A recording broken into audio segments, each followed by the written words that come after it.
Good morning friends. Welcome to Power Electronics lecture series. Today we will discuss about effect of source impedance on full converters. That means कि अभी तक हम लोग इससे पहले हम लोग देखे थे कि जब यहाँ पे इफेक्ट ऑफ सोर्स की बात हो रही है तो यहाँ पे अगर मुझे सोर्स में यहाँ तक जब हम फुल कन्वर्टर्स की बात कर रहे थे, यहाँ पे फुल कन्वर्टर्स का इन द सेंस मतलब है कि फुल वेव की बात हो रही है। किसकी बात हो रही है? Full wave in the sense या तो फिर आप मिड पॉइंट कंसिडर करेंगे या तो फिर आप ब्रिज सर्किट कंसिडर करेंगे। आप दोनों में से कोई भी एक। तो मैं यहाँ पे कंसिडर किया हूं ब्रिज सर्किट। जैसा कि आप ये सर्किट डायग्राम को देख रहे होंगे तो आपको पता भी चल रहा होगा कि ये सर्किट से मैं अवगत हूं ऑलरेडी। ठीक है, तो सबसे तो मैं यहाँ पे देखता हूं कि यहाँ पे जब मैं सिंगल फेज फुल वेव की बात कर रहा तो वहां पे सोर्स जब मैं ले रहा था, जब मैं सोर्स लेता था तो वहां पे ये जो सोर्स होते थे आइडियल सोर्स होते थे। क्या होते थे? Ideal source. दैट मीन्स कि मैं यहाँ पे नेग्लिजिबल करके चलता था कि यहाँ पे कोई भी इसके साथ कोई भी इंडक्टेंस या फिर इम्पिडेंस इसके साथ कनेक्ट है। यहाँ पे मैं इस चीजों को नेग्लेक्ट करके चलता था। ठीक है, लेकिन जब ये नेग्लेक्ट ना करूं, यानी ये आइडियल सोर्स मैं ना लूं, यानी इसके साथ इम्पिडेंस हो, इम्पिडेंस इन द सेंस आपको पता ही होगा इम्पिडेंस का मतलब R प्लस JX, यानी कि इम्पिडेंस में यानी रेसिस्टिव और इंडक्टिव दोनों ये रहता है तो वो इम्पिडेंस बनता है। ठीक है, यानी ये दोनों मिलकर के क्या बनाएंगे? इम्पिडेंस बनाएंगे। तो मैं यहाँ पे सपोज कर ले रहा हूं कि यहाँ पे मैं ये सर्किट में यहाँ पे मैं एक इम्पिडेंस शो करवा दिया। क्या करवा दिया? शो करवा दिया इम्पिडेंस। ओके, जब मैं इम्पिडेंस शो कर दिया तो इसके साथ क्या इफेक्ट होता है, ये इसके साथ इसका वेवफॉर्म में क्या इफेक्ट होता है, या फिर इसका पैरामीटर्स में जो पैरामीटर परफॉर्मेंस पैरामीटर होगा यानी आरएमएस आउटपुट वोल्ट, ये एवरेज वैल्यू, आरएमएस वैल्यू, इसमें क्या प्रॉब्लम्स आएगी, या फिर ये किस तरीके इसका मतलब आउटपुट वोल्टेज यानी लोड वोल्टेज क्या होगा। तो ये है circuit diagram of full converters और इसके साथ एक कनेक्टेड है सोर्स के साथ एक कनेक्टेड है इम्पिडेंस। ठीक है, तो सबसे पहले फर्स्ट केस में मैं चलता हूं तो Z इक्वल टू होता है R प्लस JX। क्या होता है? R plus JX। तो मैं कंसीडर कर रहा हूं कि अभी ये वाला ये चीजें नहीं है, यानी इंडक्टिव प्रॉपर्टी इंडक्टिव नहीं है, ये जो इम्पिडेंस है पूरा प्योरली रेसिस्टिव है। तो प्योरली रेसिस्टिव के केस में क्या आएगा? प्योरली रेसिस्टिव के केस में क्या होगा कि यहां पे सपोज कर लीजिए VS है, प्योरली रेसिस्टिव का केस में यानी ये RS हुआ। ठीक है, और इससे करंट IS फ्लो किया। ठीक है, आई बात समझ में? और यहां से फिर कनेक्टेड होगा ये पार्ट, ये चीजें यहां पे कनेक्टेड होगा। ओके, तो यहां पे जब ये चीजें कनेक्टेड होगा तो यहां पे जो आउटपुट वोल्टेज होगा मुझे, ये आउटपुट वोल्टेज चेंज हो जाएगा। यहाँ पे जो आउटपुट वोल्टेज जो हम वहां पे जो ये फुल कन्वर्टर्स में जो आउटपुट वोल्टेज देखे थे, आउटपुट वोल्टेज फुल कन्वर्टर्स में हम लोग जनरली क्या मिला था? 2A VM by pi cos alpha. तो यहाँ पे जो ये वैल्यू है ये पूरी तरह से चेंज हो जाएगा। कैसे चेंज होगा? जो यहाँ पे ये जो RS है, अब ये RS ड्रॉप हो रहा है किसके अक्रॉस में? वोल्टेज सोर्स के अक्रॉस में। सो ये RS ड्रॉप यहाँ पे दिखाना होगा। ये IS किसके इक्वल हो जाएगा? जब मान लिया सपोज किया जाए तो यहाँ से IS अगर यहाँ पे RS होगा तो यहाँ से जब निकलेगा तो T1 starting positive half cycle में T1 था तो T1 और T2 ये होता था, तो यहाँ से T1 तो यहाँ से गया, यानी ये I नोट हो जाएगा। ये IS किसके इक्वल हो जाएगा? I नोट का इक्वल हो जाएगा। इसीलिए यहाँ पे जो ड्रॉप होगा I नोट RS होगा, यानी जो अब मुझे जो आउटपुट वोल्टेज यानी लोड वोल्टेज मिलेगा, लोड के अक्रॉस जो वोल्टेज मिलेगा ये V0 माइनस आई नोट आर एस मिलेगा। ये होगा इसके अक्रॉस वोल्टेज। किसके इफेक्ट की वजह से? सोर्स में इंपीडेंस आने की वजह से क्या हुआ? लोड आउटपुट रिड्यूस कर गया। क्या कर गया? रिड्यूस। क्योंकि आप किसी में भी कितना भी माइनस कीजिए वो क्या करेगा? रिड्यूस करेगा। अगर 2 में हम 0.5 ही क्यों ना माइनस कर रहे तो ये क्या हो रहा है? ये पूरा जो रिजल्टेंट वैल्यू आएगा वो रिड्यूस करके ही देगा। तो यहां पे हम इसको माइनस कर रहे हैं तो ये जो आउटपुट वोल्टेज जो मिलेगा वो मुझे रिड्यूस करके मिलेगा। दैट मीन्स कि रिड्यूस हो जाएगा। ये था कब? जब हम रेसिस्टिव था तब। लेकिन मैं कंसीडर कर रहा हूं किसको? मैं कंसीडर कर रहा हूं कि अगर ये रेसिस्टिव ना हो, ये इंपीडेंस प्योरली इंडक्टिव हो, उस केस में क्या होगा? उस केस में क्या होगा? तो आइए देखते हैं।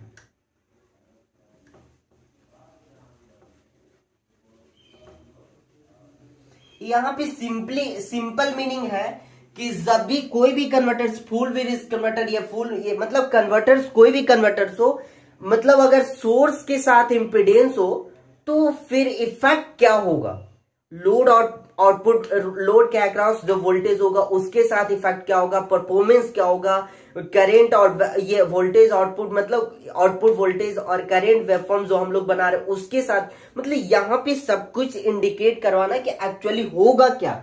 तो देखिए रेसिस्टिव में ज्यादा इफेक्ट तो नहीं करता है, लेकिन जब इंपीडेंस प्योरली इंडक्टिव होता है तो उस केस में बहुत ज्यादा सब कुछ चेंजेस हो जाता है। जैसे कि आउटपुट वोल्टेज, फिर ये वेवफॉर्म भी चेंज हो जाएगी, आउटपुट करंट और लोड वोल्टेज और लोड करंट का, फिर आपका एवरेज वैल्यू, आरएमएस वैल्यू, सब कुछ चेंज हो जाएगा। किसकी वजह से? तो सिर्फ और सिर्फ अगर इंपीडेंस क्या हो? इंडक्टिव हो जाए तो। ठीक है, तो आइए हम लोग देखते हैं। तो सबसे पहले देखिए होगा क्या? होगा ये कि अगर आप यहाँ पे इंडक्टिव अगर यहाँ पे इंडक्टिव लिए हुए हैं, अगर सोर्स के साथ सोर्स इंडक्टेंस है, इंडक्टेंस प्रेजेंट है यानी इंपीडेंस है, तो यहाँ पे फिर क्या होगा यहाँ पे क्या होगा वो देखना है। तो देखिए एक्चुअली होता क्या है कि इंडक्टेंस तो आपको पता ही है कि मतलब करंट को मतलब सडनली चेंज नहीं होने देता उसको, मतलब करंट को अपोज करता है। क्या करता है? सडनली चेंज होने में वो अपोज करता है। इंडक्टेंस की ये एक खास प्रॉपर्टी है और ये प्रॉपर्टी आप भूलिएगा नहीं। ठीक है, तो यहाँ पे जब आपका अगर सपोज कर लीजिए JX है, क्या है? JX, तो इस वक्त क्या होगा? इस वक्त क्या होगा कि आपका फर्स्ट पॉजिटिव हाफ साइकिल में क्या होता था? T1 और T2 फॉरवर्ड बायस में होते थे यानी कंडक्टिंग मोड में होते थे, और T3 and T4 non conducting यानी रिवर्स बायस्ड में होते थे। क्या होते थे? रिवर्स बायस्ड में। ठीक है, तो यहां पे देखा जाए तो यहाँ पे ये देखा जाए अगर ये कंडक्टिंग मोड में है और ये नॉन कंडक्टिंग मोड में है, चलिए ठीक है। तो जब ये कंडक्टिंग मोड में है तो यहां से जैसे कि ये T1 T2 से करंट फ्लो होकर के जाएगा यहां तक, ठीक है, इसमें तक आएगा। और जब निगेटिव हाफ साइकिल्स की बात करें तो T3 और T4 क्या हो जाएगा? फॉरवर्ड बायस, और T1 और T2 क्या हो जाएगा? Reverse bias. तो जो करंट फ्लो होगा वो करंट फ्लो इधर से इधर होगी। दैट मीन्स कि यहाँ पे जब आइडियल होता था, जब सोर्स आइडियल होता था, इसके साथ कोई इंपीडेंस नहीं होता था, तब तो चेंज हो जाता था। जैसे T1 T2 फॉरवर्ड बायस फिर रिवर्स बायस, तो ये हो जाता था, मतलब चेंजेस आ जाता था तुरंत ही, मतलब इंस्टेंट चेंज हो जाता, मतलब तुरंत ही, मतलब with in of fraction of second में, जैसे मिली सेकेंड, माइक्रो सेकेंड में तुरंत चेंज हो जाता था। जैसे T1 ऑन हुआ, T1 फॉरवर्ड बायस में हुआ, फिर ये रिवर्स बायस में, फिर ये रिवर्स, मतलब ये जो प्रोसेस होता था मतलब इंस्टेंट वे में होता था। दैट मीन्स कि बहुत ही जल्दी होता था, फ्रैक्शन ऑफ सेकेंड्स में होता था। लेकिन जब यहाँ पे सोर्स में इंडक्टेंस यानी इंपीडेंस आ जाता है, तब ये जो चेंजेस होता है वो चेंजेस नहीं हो पाता है, बिकॉज इंडक्टेंस की एक खास प्रॉपर्टी है कि वो करेंट को सडन चेंज में वो अपोज करता है, सडन चेंज में वो अपोज करता है। तो यहां पे जब ये सडन चेंज में अपोज करता है ना, तो इस केस में क्या होता है कि इस केस में जब इस केस ऐसा केस बनता है तो इस केस में चारों थायरिस्टर एक ही साथ ऑपरेट हो जाते हैं। क्या हो जाते हैं? चारों थायरिस्टर एक ही साथ ऑपरेट हो जाते हैं। और जब चारों थायरिस्टर एक ही साथ ऑपरेट हो जाते हैं तो उस वक्त जैसे कि अगर मान लिया जाए यहाँ पे ये वाला है तो ये तो करंट, ये करंट होगा। मान लिया जाए ये इंक्रीजिंग मोड में तो ये डिक्रीजिंग मोड में, इस टाइप से दे देगा। तो यहाँ पे करंट मतलब ओवरलैप हो जाता है। क्या हो जाता है? ओवरलैप हो जाता है। और इस पीरियड को हम लोग बोलते हैं ओवरलैप पीरियड या कॉम्यूटेशन पीरियड। ठीक है। और इसके बीच में अगर मान लिया जाए हम वेवफॉर्म में दिखाएंगे तो एंगल दिखाएंगे तो वो ओवरलैप एंगल होगा या फिर कॉम्यूटेशन एंगल होगा। ठीक है। तो यहाँ पे इतना ही था। बस हम लोग डेप्थ में पढ़ते हैं कि एक्चुअली अकॉर्डिंग टू वेवफॉर्म देखते हैं कि एक्चुअली होता क्या है जब इंपिडेंस क्या हो? प्योरली इंडक्टिव हो। क्या हो? प्योरली इंडक्टिव हो। ठीक है। तो उस केस में क्या होगा? तो सबसे पहले उससे इंटर करने से पहले हम थोड़ा सा यहाँ पे इस सर्किट को मैं रीअरेंज किया हूं। क्या किया हूं? रीअरेंज किया हूं। तो पॉजिटिव हाफ साइकिल्स में पहले T1 और T2 ऑपरेट्स होते हैं। तो यहाँ पे हम ये जो सोर्स है मैं इसको स्प्लिट कर दिया हूं। क्या स्प्लिट कर दिया हूं? यहाँ पे 1 और यहाँ 2। ठीक है। तो ये हुआ, ये V1 हुआ।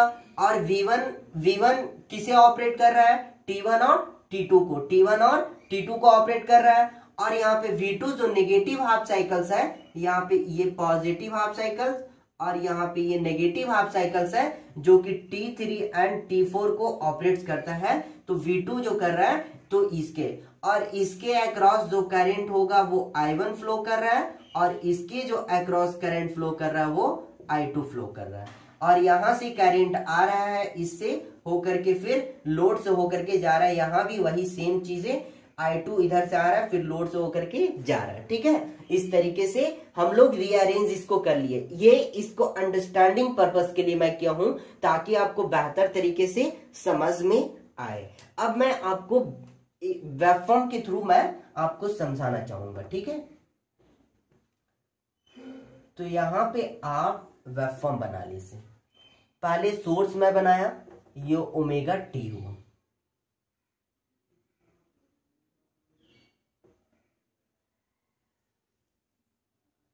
ठीक है। तो यहां पे ये ओमेगा टी, यहां पे सब हम आउटपुट करंट पहले दिखा रहे हैं। ठीक है। और बाद में हम दिखा रहे हैं आउटपुट यानी लोड वोल्टेज। ठीक है। अब मैं इसे क्या कर लिया, यहां पे क्या हो जाएगा? पाई हो जाएगा। यहां पे पाई, आप भी मेरे साथ आप ड्रॉ कर सकते हैं वेवफॉर्म।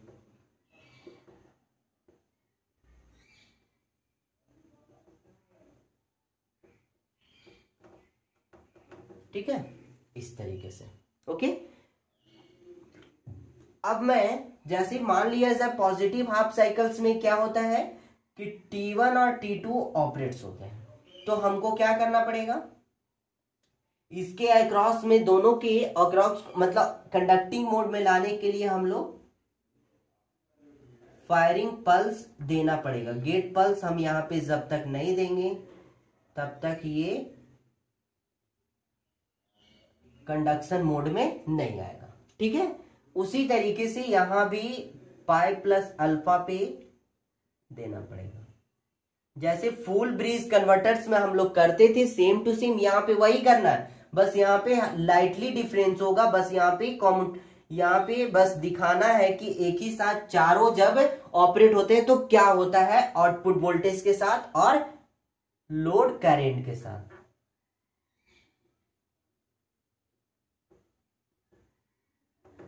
ठीक है। ये हम अगर जनरली देखें तो इस वक्त अभी देखिए, अगर हम सपोज कर लीजिए इसको हम भूल जाए, किसको, कि सोर्स के साथ इम्पीडेंस कनेक्टेड है, तो मेरा जो ये था क्या, ये उस जो वेवफॉर्म आता था वो क्या आता था, अगर हम इसको ट्रिगर्ड किए तो यहां से मिलता था मुझे, ये मिलता था, और ये आरएल लोड है इसीलिए ये यहां आता था, फिर यहां पे ये ट्रिगर्ड होता था, फिर ऐसे मिलता था, ऐसे ही मिलता था ना, ऐसे ही मिलता था ना, जब क्या, जब सोर्स में इंपीडेंस ना हो तब, जब यहां पे करंट क्या होता था, इस तरीके से मिलता था, मुझे मिलता था, यस। अब इसे मुझे लाइटली चेंजेस करना है। अब यहां पे इसके साथ जब इफेक्ट हो, जब सोर्स के साथ इंपीडेंस है तब क्या होगा, उस केस में क्या होगा, वो चीजें मुझे देखना है। ओके, वो चीजें मुझे देखना है। ओके,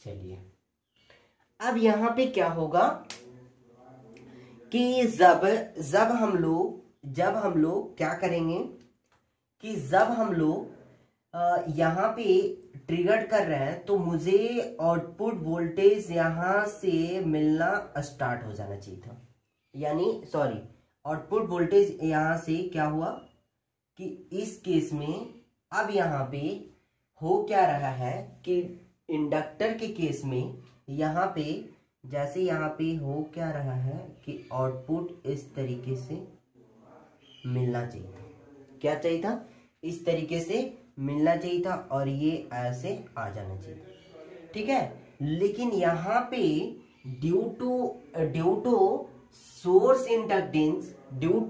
इंडक्टेंस हम लोग क्या करते, यहाँ पे क्या होता है, सोर्स इंडक्टेंस की वजह से क्या होता है कि जो यहाँ पे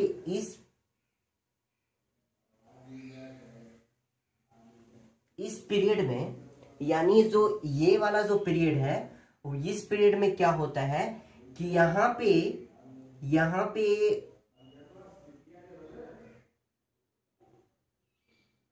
ऐसे, मतलब यहाँ पे जो करंट होगा ग्रेजुअली इंक्रीज करेगा सिर्फ और सिर्फ किसके वजह से, सोर्स इंडक्टेंस की वजह से, ये ग्रेजुअली इंक्रीज किया, ठीक है। ये जो करंट हो रहा है, ये करंट पॉजिटिव हाफ साइकिल्स में जो करंट होता है, यानी T1 और T2 के अक्रॉस में I1 जा रहा है, तो ये जो करंट है ये I1 है, क्या है, I1 है। लेकिन यहाँ पे यहां तक क्या है, यहाँ पे अल्फा है, तो यहाँ पे ट्रिगर्ड किए हैं, तो यहाँ पे तो T1 T2 ऑफ है, और ऑन कहां से हुआ है, और ऑन हुआ है तो यहां से ऑन हुआ है, ठीक है। ऑन जब हुआ है तो यहां से ऑन हुआ है, तो करंट मिलना यहां से स्टार्ट हुआ, ठीक है। जब करंट मिलना यहां से ग्रेजुअली इंक्रीज कर रहा है, क्योंकि यहाँ पे सोर्स में इंडक्टेंस है, इसीलिए ये ग्रेजुअली एकदम धीरे धीरे ये इंक्रीमेंट कर रहा है। क्यों, क्योंकि सोर्स में इंडक्टेंस के होने की वजह से ये मतलब इंडक्टर क्या कर रहा है, मतलब सडन चेंज में ओपोज कर रहा है, इसीलिए धीरे धीरे ऐसे कर रहा है, ठीक है। फिर यहाँ पे जब ये आता है तो फिर ये ऐसे फ्लो करने लगता है I1, ठीक है। लेकिन इससे पहले क्या था, इससे पहले जब यहाँ तो T1 T2 ट्रिगर्ड हुआ था, लेकिन अल्फा से पहले क्या था, अल्फा से पहले कौन सा ऑपरेट था, जब हम आपको बता रहे हैं कि जब T1 और T2 ऑन कंडक्टिंग मोड में रहता है तो T3 और T4 ऑफ स्टेट में रहता है। क्या रहता है? ऑफ स्टेट में, यानी ये ऑन है तो ये ऑफ है, और जब T1 T2 ऑफ है तो फिर ये ऑन होता है। तो यहाँ पे यहां से लेकर के यहां से T1 T2 को ट्रिगर्ड किया गया, तो यहां से लेकर के इधर वाले पार्ट में T1 T2 कंडक्टिंग मोड में, लेकिन इससे पहले अल्फा से पहले यहां तो ऑफ कंडीशन में है T1 T2, तो यहां जब ऑफ कंडीशन में है तो T3 और T4 क्या होगा? ऑन कंडीशन में। तो यहां जो करंट फ्लो होगा, यहां जो करंट फ्लो होगा ये I2 करंट फ्लो करेगा, ये I2 करंट फ्लो करेगा, क्योंकि T3 एंड T4 के रेस्पेक्ट में कौन सा करंट आ रहा है? I2, तो ये I2। अब यहां पे ड्यू टू सोर्स इंडक्टेंस, इसमें भी सोर्स इंडक्टेंस की वजह से यहां पे जैसे ये I1 इंक्रीज कर रहा है, क्योंकि यहाँ पे ट्रिगर्ड हो गया ना, ये जब I1 इंक्रीज कर रहा है तो इसको क्या होना चाहिए? ये इस मतलब जब I1 मतलब ट्रिगर्ड T1 और T2 ट्रिगर्ड हो गया तो ये ऑन स्टेट में जा रहा है, तो इसको धीरे धीरे ये ऑफ स्टेट में आएगा, तो ये धीरे धीरे फिर ऑफ स्टेट में आना स्टार्ट हो गया। ये रहा I2, ठीक है। यहां पे T3 इस केस में अच्छे से समझिएगा, T3 एंड T4 के अक्रॉस में मिला, क्यों?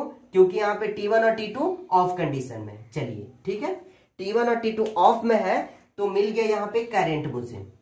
जब T1 और T2 ऑफ कंडीशन में तो करंट मिला, यानी T3 एंड T4 के अक्रॉस में जो I2 करंट फ्लो करा तो मिल रहा है, लेकिन यहाँ पे इस एंगल पे T1 और T2 को ट्रिगर्ड कर दिया गया, दैट मींस कि उसको ऑन कंडीशन में लाया गया।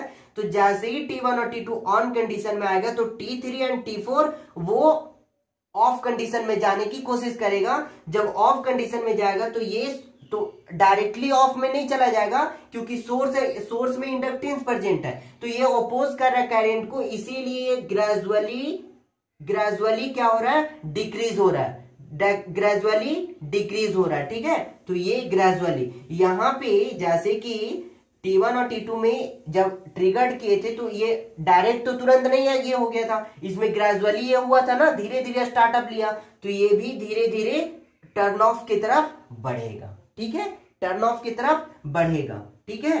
फिर यहां से जब T1 T2 ऑन है तो यहाँ पे ये तो 0 मिलेगा करंट T3 एंड T4 के अक्रॉस में, और ये कब तक चलेगा? क्योंकि यहाँ पे ये जब नेक्स्ट क्या हो जाए, जब नेक्स्ट ट्रिगर्ड ना हो जाए, नेगेटिव हाफ साइकिल्स के ट्रिगर्ड ना हो जाए, यानी T3 एंड T4 को जब ट्रिगर्ड ना कर दे ये, तब तक यहाँ पे इसके अक्रॉस में क्या मिलते रहेगा? करंट मिलता रहेगा, ठीक है, करंट मिलता रहेगा। लेकिन अब यहाँ पे जैसे ये पहुंचता है तो यहाँ पे T3 एंड T4 को क्या कर दिया गया? ट्रिगर्ड कर दिया गया, तो अब ये ऑन स्टेट में आएगा। जैसे ही ये ऑन स्टेट में आएगा तो ये T1 और T2 का जो जा रहा है, ये T1 और T2 का जो करंट जा रहा है वेवफॉर्म, ये होगा अब ग्रेजुअली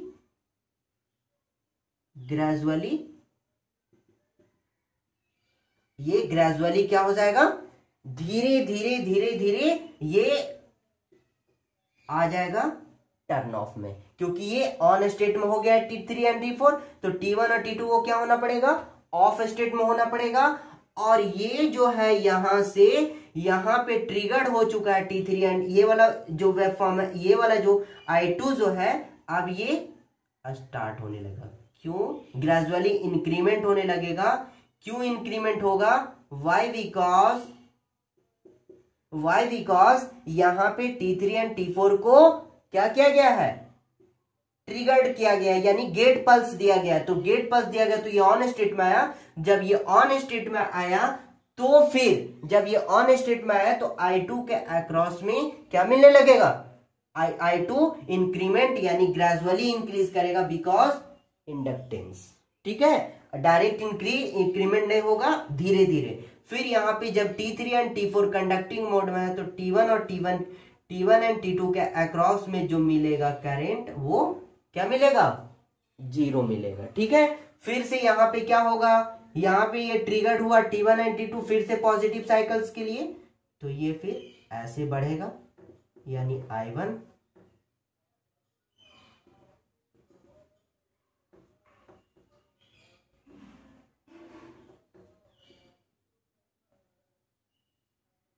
ठीक है, इस तरीके से।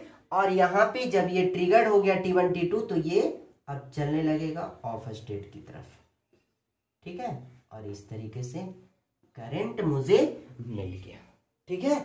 इस तरीके से आपका यानी जब T1 और T2 ऑन स्टेट में, तो जब यहाँ पे देखिए ये वाला जो होगा इसको हम बोलेंगे, इसको म्यू बोलेंगे। यहाँ पे यहां तक तो अल्फा था, और इसके बीच में जब यहाँ पे इस केस में देखिए I1 में भी यानी T1 और T2 के भी अक्रॉस में करंट फ्लो कर रहा है इंक्रीजिंग मोड में। T1 और T2 के I1 क्या कर रहा है, यहाँ पे इंक्रीज कर रहा है, और T3 एंड T4 के अक्रॉस में जो I2 है वो डिक्रीज कर रहा है। ये कौन सा, म्यू के केस में, म्यू यानी यहां म्यू को क्या बोलेंगे, कॉम्यूटेशन एंगल या ओवरलैप एंगल। क्या बोलेंगे, म्यू को बोलेंगे ओवरलैप एंगल या फिर कॉम्यूटेशन एंगल।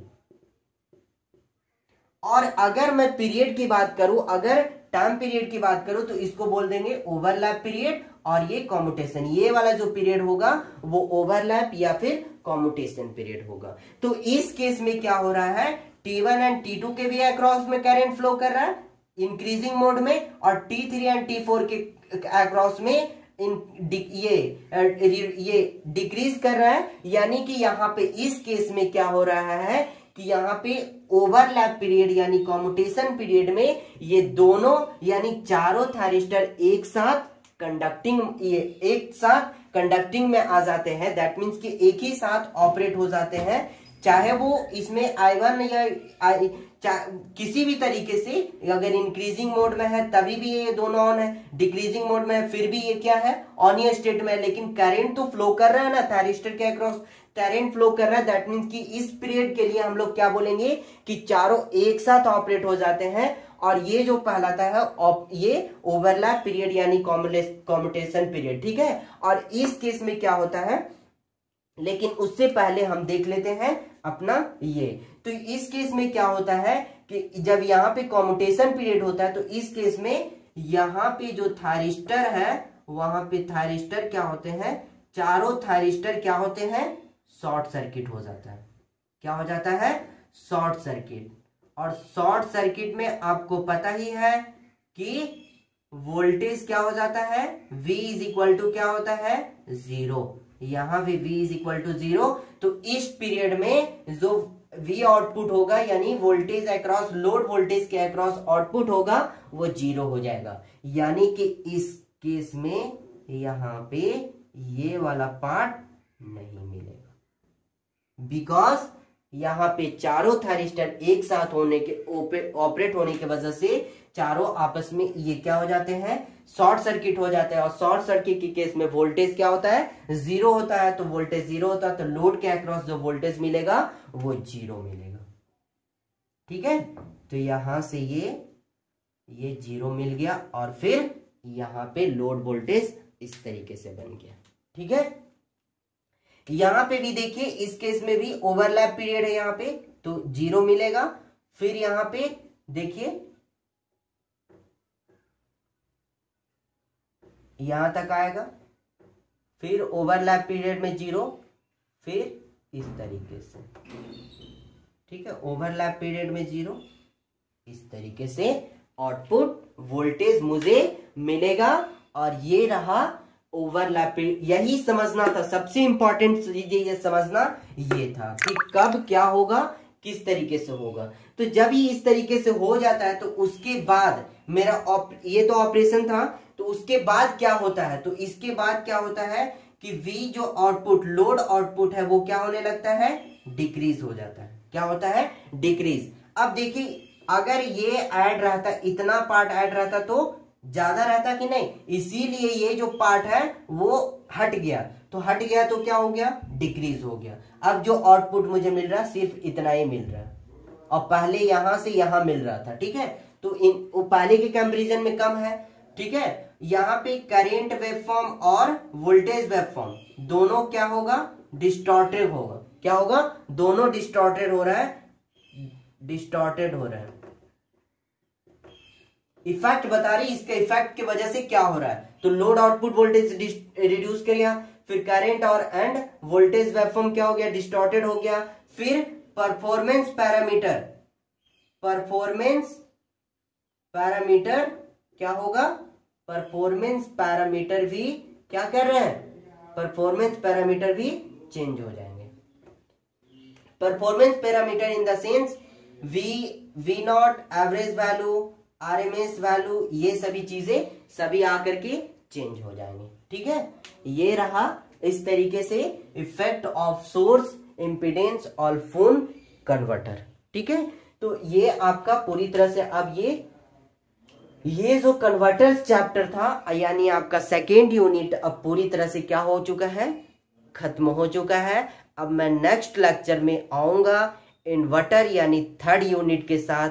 आप मेरे साथ बने रहिए। मैं मतलब बहुत ज्यादा सीरियस हो चुका हूँ, बिकॉज आपके सिलेबस को लेकर के हर बच्चे कमेंट कर रहे हैं, सर सिलेबस खत्म नहीं होगा, कब पढ़ाइएगा, कैसे कीजिएगा, ये वो, मतलब बहुत सारे। हाँ, student of point of view से मैंने सोचा तो देखा एग्जाम के टाइम में हड़बड़ी रहता है लोगों को, मतलब लगता है कि अब जल्दी जल्दी खत्म हो जाए ताकि मैं क्लियर कर लूँ अपना, जो अपना पढ़ करके मैं अपने से मतलब कॉन्फिडेंट हो जाऊं, तो मैं वही करने में लगा हुआ हूं। तो बने रहिए, तब तक के लिए best of luck, all the best.